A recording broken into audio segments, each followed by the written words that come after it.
let's go into game balls.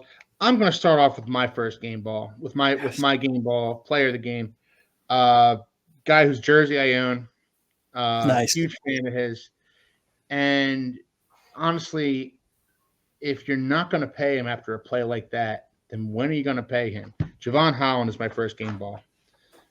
He's my game ball. He's my game ball. He saved that game for the Dolphins.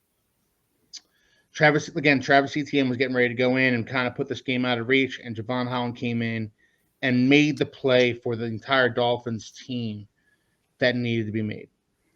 And for that, he gets my game ball. Steve, I'll go to you next. I'm gonna give it to Calais Campbell. He was just he was the heart and soul of that defense. He was right there, closest to the ball before it snapped every time, right up in the quarterback's face within seconds.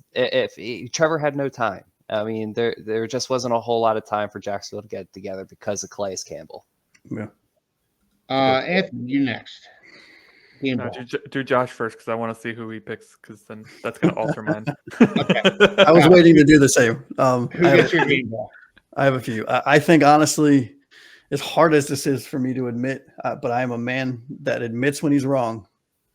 Mr. Jake Bailey gets my game ball. I love it. I think he kept us in this game, for lack of a better term, when we were struggling in the first quarter with pinning the Jags inside the 5, I think twice, inside the 10, 4 times, I think it was. He was a man possessed this game, and it was amazing to be wrong about him.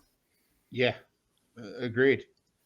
True Fin fan. I know the game ball should go to the man, save the game Holland. However, for me, I'm giving it to the guy that started one game after tearing. Yep. Yeah, nice call out. Yeah, Jalen Phillips. I love it. And we talked about Josh Hines Allen, what kind of an athlete he is, how just monstrous and chiseled he looks. You know what? Jalen Phillips is our version of Josh Hines Allen. Yep. That man is a freak, unbelievable athlete. I mean, it's like he's a super soldier made in a lab. I mean, the dude is ridiculous. Yeah. If you told me he was a robot, just like designed to play football, I'd probably believe you. Mm-hmm. It's great. And in all honesty, if anyone can pull it off, Stephen Ross can probably afford it. So yeah, I'm sure he could. All right, so Anthony, your game ball.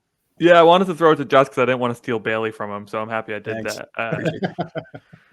So yeah, listen, Chop Robinson. No, I'm just kidding. But Chop did look pretty good. I was hoping for a sack, but a good first showing for him. I'm gonna give it to Tua. I've been talking up Tua this whole dang day, this whole show. Leads the league in passing again, just picking up where he left off. Took over more of a leadership role. It's just, I mean, it's low-hanging fruit, but there's nobody better on this team right now than Tua. Yep, agreed. All right, so you went last on the game balls. Give me your jock strap. Who gets the jock strap for Durham you? Smythe, get out of here. I don't want to see you on the field ever again. Ever.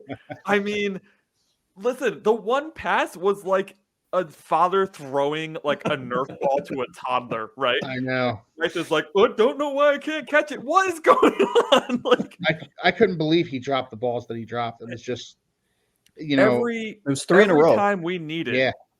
Every time we need it, a major connection because it's 3rd and long or 2nd and long, and we need to shorten the field. Tua finds Durham Smythe. Smythe was good at getting open. He just wasn't good at catching the ball. Serious case of Ted Ginn.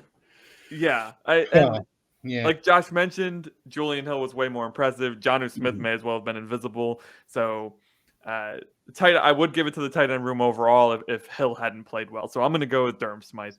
It was a very forgettable day for him. All right. Steve, give me a jock strap. Does it have to be a Dolphins player? Yes. Yes. Okay. The 4th cheerleader. Well, I was going to say the play calling of Jacksonville because they kind of lost the game after halftime. They didn't score any second half points.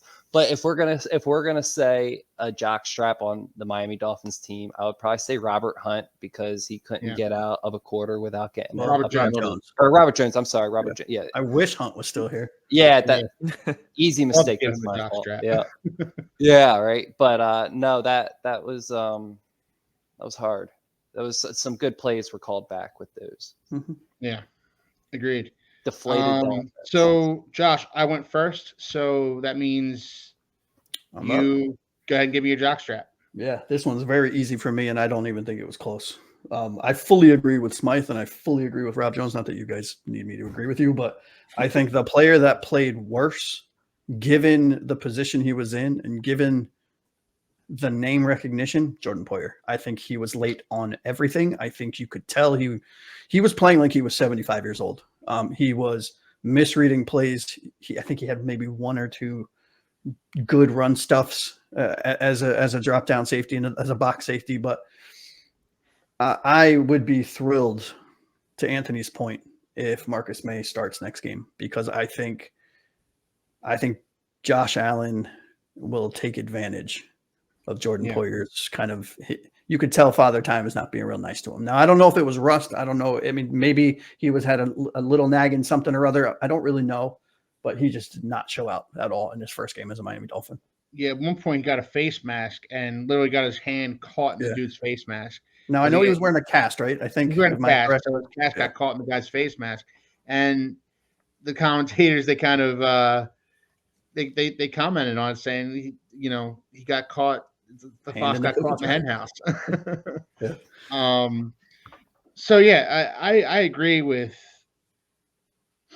Let's hear your game balls and jock straps in the chat. Absolutely, guys. I agree with everything you guys said. Robert Jones would have been mine. I liked the things he did for the Dolphins last year as a backup guard, and he was kind of handed the keys to the starting guard spot due to the injury of Isaiah Wynn in training camp. And I was hoping he was going to take that and run with it and kind of make the job his own. He still has a chance to do that. He still does, but